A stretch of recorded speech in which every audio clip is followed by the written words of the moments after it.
जय श्री कृष्णा, राधे राधे। आप सभी भक्तों को आंवला नवमी की बहुत बहुत शुभकामनाएं। तो गाइस, आज मैं आंवला नवमी की कथा में जो गणेश जी की कथा होती है वो मैं सुनाने जा रही हूँ। आप सभी को आप ध्यानपूर्वक सुनिए और हाथ में फूल ले लीजिए। तो गणेश जी की कथा में जब लक्ष्मी नारायण का विवाह हो रहा था तो लक्ष्मी नारायण के विवाह में गणेश जी के लिए सबसे आगे नहीं रखा गया था। सभी लोग काम में इतने बिजी हो गए थे, सभी देवी देवता, कि गणेश जी को भूल ही गए थे। और सभी लक्ष्मी नारायण के विवाह में बहुत ही उत्साह से शादी विवाह का प्रोग्राम हो रहा था और लक्ष्मी नारायण की शादी धूमधाम से हो रही थी। गणेश जी के लिए किसी ने निमंत्रण नहीं दिया। गणेश जी कहने लगे, लो हमको तो किसी ने पूछा ही नहीं, तो कोई बात नहीं। अब बेचारे चुपचाप बैठे थे गणेश जी। अब नारायण जी अपनी सवारी पर जब जा रहे थे सिंहासन पर बैठकर, तो नारद जी कहने लगे कि ये तो बड़ा अपमान हुआ। तो गणेश जी कहने लगे कि ऐसा नहीं होना चाहिए था। फिर उनके चूहों को आदेश दिया और चूहों ने जमीन को खोखला कर दिया। जमीन खोखली हो गई और नारायण जी अपने रथ पर जा रहे थे, रथ उनका धंस गया। बाराती उनके सब धंसने लगे जमीन पर। तो सभी लोग कहने लगे, ये क्या हुआ, जमीन तो खोखली हो गई, अब कैसे बारात जाएगी लक्ष्मी जी के घर द्वार पर। सभी परेशान हो गए। फिर वहां से एक भक्त निकला, उसने कहा, भैया तुम मेरा ये रथ जरा हाथ लगा दो और हाथ ये रथ को जरा सा उठा दो कि नारायण का रथ सही से चलने लगे। तो उसने कहा कि जय विनायक महाराज की जय। तो उसने कहा, विनायक महाराज की जय क्यों बोले? बोले, सारा काम करने से पहले, कोई भी काम यदि करते हैं शुभ मुहूर्त में, तो सबसे पहले गणेश जी का ही नाम लिया जाता है। बिगर गणेश जी के नाम के बगैर कोई काम पूरा नहीं होता है, अधूरा हो जाता है। जब विनायक महाराज का नाम लिया तो सभी लोग कहने लगे, जय गणपति बापा की। तब उनको याद आई कि लो, गणेश जी को तो पूछा ही नहीं। फिर गणेश जी के लिए उनको बुलाया गया, उनका प्रथम पूजन किया गया, उनकी से प्रार्थना की, तब माफी मांगी। तब लक्ष्मी नारायण की बारात जो थी आगे बढ़ी और विधि विधान से लक्ष्मी नारायण का विवाह हुआ। और सभी लोग, सभी देवी देवता बड़े उत्साह से लक्ष्मी नारायण का विवाह में सम्मिलित हुए और खूब धूमधाम से मनाया गया। तो जैसे गणपति बापा की पूजा करने से लक्ष्मी नारायण के व्रत चलने लगा और शादी संपन्न हुई, इसी तरीके से गणेश जी का कोई भी पूजा में, पाठ में, जो भी आप शुभ काम करना चाहें, सबसे पहले गणेश जी का नाम अवश्य लें। और यदि गणेश जी का नाम नहीं होगा जिस जगह, उस जगह वो काम सफल नहीं माना जाता है और वो कार्य सिद्ध नहीं होता है। तो सब बोलिए भक्तों, जय गणपति बापा की जय, बापा मौर्या की जय, विनायक महाराज की जय, रिद्धि सिद्धि की जय। फिर रिद्धि सिद्धि की शादी गणेश जी से हो गई और फिर लक्ष्मी नारायण की शादी संपन्न हुई।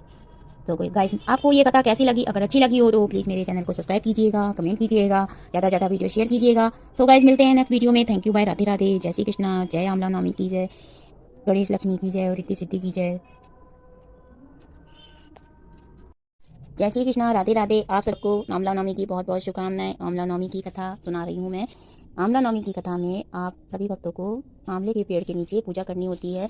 तो सारी बहनें जो हैं वो आंवला के पेड़ के नीचे जाती हैं अपना पूजा का सामान लेके। जो दीपावली में जो खीले, खिलौना, पूड़ी, 9 पूड़ी बनती हैं और गौर के लिए पूड़ी बनती हैं 4, और लड्डू, आटे के आंवले से विधि विधान से सिंदूर से और सुहाग का सामान चढ़ा के और कच्चा सूत से बांध के, अगर सूत अगर आपके पास नहीं है तो कलावा से भी आप फेरी ले सकती हैं। तो 9 फेरी लेनी होती हैं।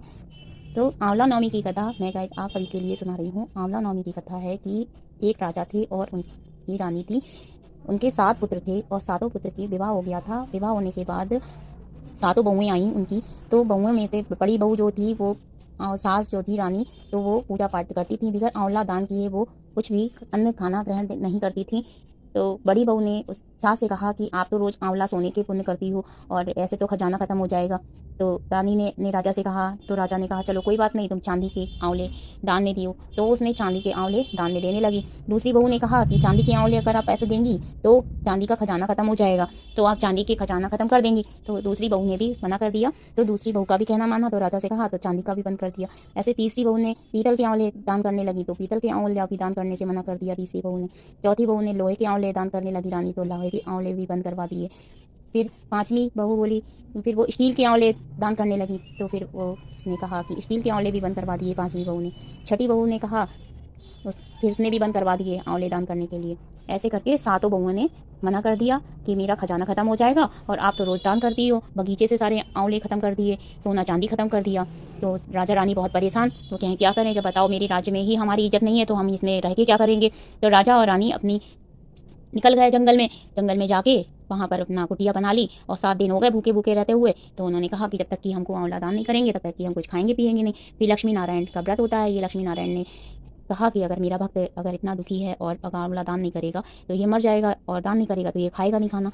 तो उन्होंने फिर जब वो सो रहे थे तो सवेरे उनको महल वगैरह को बनवा दिया लक्ष्मी नारायण ने, और खूब सुंदर सा, खूब राजपाट, बाग बगीचे, नौकर चाकर, सब हो गया। सवेरे आँख खुली तो देखा राजा रानी ने, अरे ये तो बहुत चमत्कार हो गया, लक्ष्मी नारायण ने तो बहुत चमत्कार कर दिया। तभी उन्होंने आंवला दान करे और दान करने के बाद उन्होंने अन्न जल ग्रहण किया और 7 दिन के बाद खाया पिया और खूब धूमधाम से आंवला नवमी मनाने लगी। उधर उनकी बहुएं बहुत दुखी रहने लगी, राजपाट सब छिन गया तो वो एक एक पैसे के लिए परेशान हो गई और कुछ खाने पीने को नहीं उनके पास।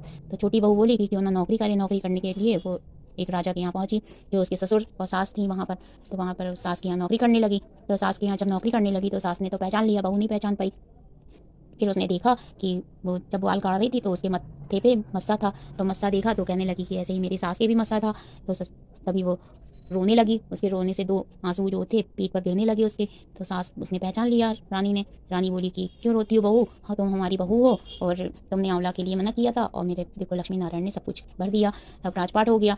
तो ऐसा है, सब लड़का बच्चों को बुला लो और यहीं पर रहो, सारा राजपाट संभालो। तो आंवला नवमी की कथा यही है कि इसी तरीके से जैसे आंवला नवमी महारानी ने उनकी सुनी, राजा रानी की, और उनकी लड़का बहू को आराम से रहने लगे, तो ऐसे ही सब पर ही कृपा करे लक्ष्मी नारायण। जय आंवला नवमी की जय। तो भक्तों, आपको कथा कैसी लगी? अगर अच्छी लगी हो तो प्लीज़ मेरे चैनल को सब्सक्राइब कीजिएगा, कमेंट कीजिएगा, ज़्यादा से ज़्यादा वीडियो शेयर कीजिएगा। सो गाइस, मिलते हैं नेक्स्ट कथा में। Thank you, bye, Radhe Radhe.